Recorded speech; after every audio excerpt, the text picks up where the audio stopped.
di rumah, kalau disuruh belajar itu yang ini, bang, please bang, iya mami, santai aja, aman. Jawabannya selalu begitu. Jadi aku agak surprise karena ini beberapa ayat Quran, udah gitu hadis juga yang kayaknya aduh aku aja nih nggak hafal nih gimana nih anak ini gitu ya. Tapi taunya juga udah H-1 dan udah malam juga, anaknya udah mau tidur. Bilang ke ayahnya cuma bilang udahlah itu anak-anak santai aja, kalau dia bisa enggak ya udah pasti orang akan wajar gitu. Ya udah, jadi pas dateng terus duduk paling belakang aja kata ayahnya. Ya udah paling belakang kan, udah santai-santai ini. Tiba-tiba dia keluar karena itu lagi perpisahan kelas 6-nya kan. Dia keluar terus dia hafal, aku tuh udah auto langsung berdiri, minggir. Aku mau ke depan udah langsung bersimpuh gitu. Terus aku videoin cuma nggak dapet yang pertama. Tapi kayaknya aku lihat tuh catatan gurunya dia ada 5 kali keluar gitu. Jadi baca hadisnya berapa kali, terus ayat Qurannya berapa kali gitu. Jadi ya udah aku tungguin dan alhamdulillah tuh ternyata dia hafal semua. Nah kemarin pas sambil rapot, gurunya bilang ada cerita, mami. Cerita apa, Miss? Jadi kalau di sekolah kita latihan. Terus gurunya mau kasih tahu depannya. Biasanya kan kita kalau ayat Quran depannya ini, belakangnya hafal. Gurunya kata dia, kita digituin mami, ternyata dia udah hafal. Terus pertanyaan gurunya ini di rumah rajin ngafalin. Saya kan nggak tahu bahannya, Miss. Bagaimana saya ngebantu dia ngafalin? Dan di rumah tidak pernah latihan, tidak pernah dia ngulang-ngulang gitu, nggak juga. Jadi ya udah, masya Allah bang. Gitu. Jadi aku juga terharu banget. Rasanya ini anak tuh kayak nggak mau ngerepotin banget gitu. Terus dia ya udah dia urus urusannya sendiri.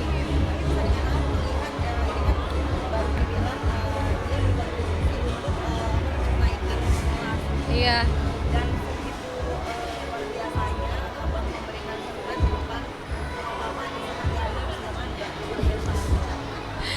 Kita tuh berdua rasanya udah mau nangis gitu. Kayak aduh ini kayak hadiah lah dari Allah, luar biasa banget, masya Allah. Jadi Ustadz juga nggak nyangka gitu. Hal-hal yang kita nggak pernah nggak ngajarin, terus tiba-tiba Sultan lakuin, dan aku tahu tuh kadang-kadang dari orang lain, dari guru ngajinya, dari guru-gurunya di sekolah gitu. Sampai kadang-kadang gurunya tuh kalau misalnya ngambil rapot, mami, ini Sultan sering latihan ya di rumah. Nah, kenapa? Dia hafal surat ini, dan itu surat yang panjang-panjang tuh saya gini.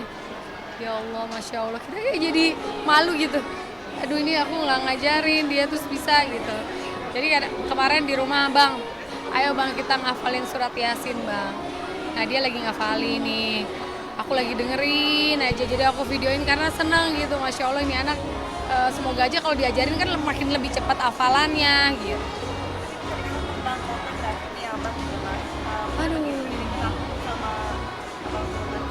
Iya, masya Allah lah, setiap orang tua pasti pingin punya anak yang soleh, yang membanggakan orang tua, yang manfaat ini anak gitu ya. Jadi aku kadang denger cerita dari guru-guru aja, aku masya Allah ya seneng banget ya. Menurut aku adalah ini hadiah lah dari Allah gitu. Kan kecilnya tahu sendiri ya, suka gigit, lompat-lompat gitu. Terus perjuangan aku bagaimana dulu tuh kecil, aku inget banget dia lari-larian sampai dengan bibirnya tuh kebelah bener-bener sampai dibawa ke UGD. Bagaimana ini perjuangan kayak gitu, dan gak nyangka banget sekarang dia kalem, cool aja gitu. Terus memang ya hafalannya masya Allah alhamdulillah bagus. Ya udah, orang beratan badan dia daripada aku. Jadi kalau dia mami meluk gitu atau nindin, bohong mami sesek.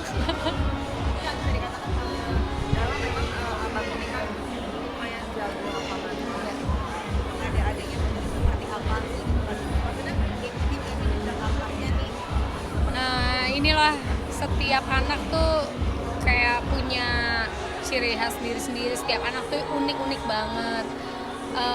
Akil Mahir yang dari umur berapa bulan tuh udah celoteh gitu, udah bisa itu dia tuh hafalannya tidak kayak Sultan ternyata. Aku ajarin berkali-kali memang nggak sama kayak Sultan. Kalau Sultan kita ajarin surat ini 3 kali dia dengar aja 3 malam itu, besoknya dia udah bisa ngelanjutin sendiri.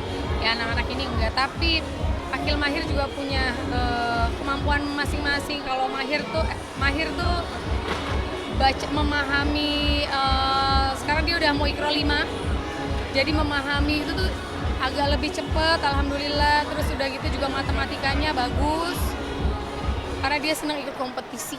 Semua ikut mami, ikut, jadi gitu, dia seneng banget. Terus kalau si Akil ini, dia matematika juga nggak suka, disuruh ngaji juga, mami kenapa sih mesti ngaji gitu ya. Tapi masya Allah, coba kalau kita disuruh, ayo kita flashcard, ayo kita baca buku pakai bahasa Inggris, dia yang baca. Jadi ya udahlah, orang tua kan hanya memfasilitasi, mengarahkan, mereka maunya kayak apa. Nggak mungkin juga memaksakan ayahnya ustadz, anaknya semua harus jadi ustadz, kan nggak bisa begitu.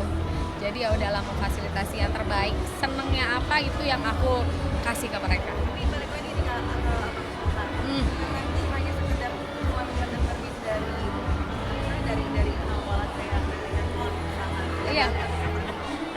Iya.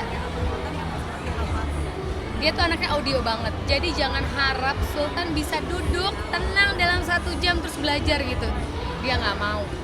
Jadi biar dia mau naik sepeda, mau dia sambil nonton, mau dia sambil misalkan dalam seminggu tuh ada 1 jam dia boleh bermain gadget.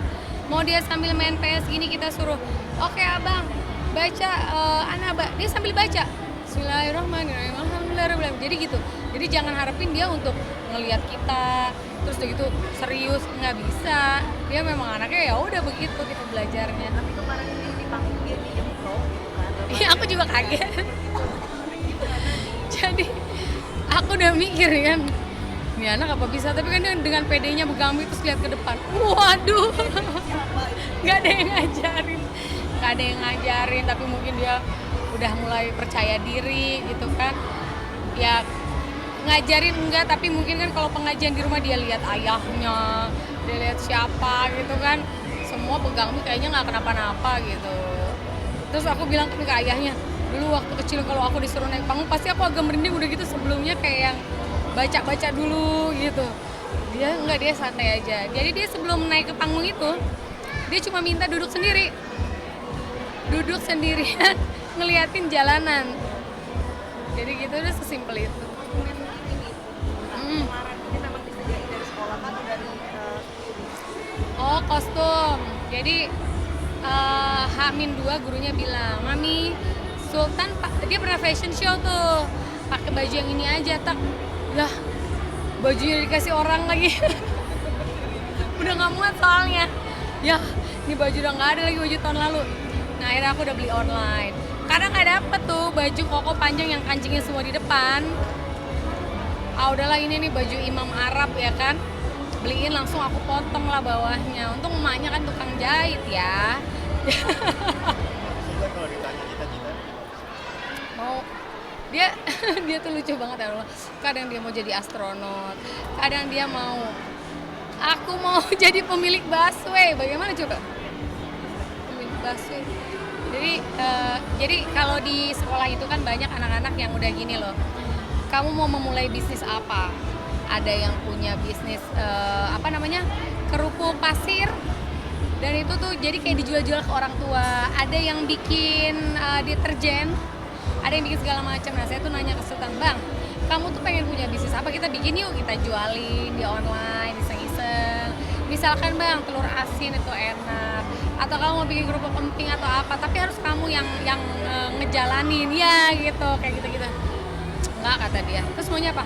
Busway. Mau punya Pemda. bisanya gini ya, jadi beneran. Ya amin. Jadi ya udah bang, jadi gubernur aja. Itu nanti mau naik busway apa aja boleh. Jadi Namanya kalau misalkan ada kegiatan sekolah pasti rempong kayak tadi gitu kan, segala sesuatu inisiatif. Seperti apa sih kan bikin persiapan kalau misalkan anak tampil?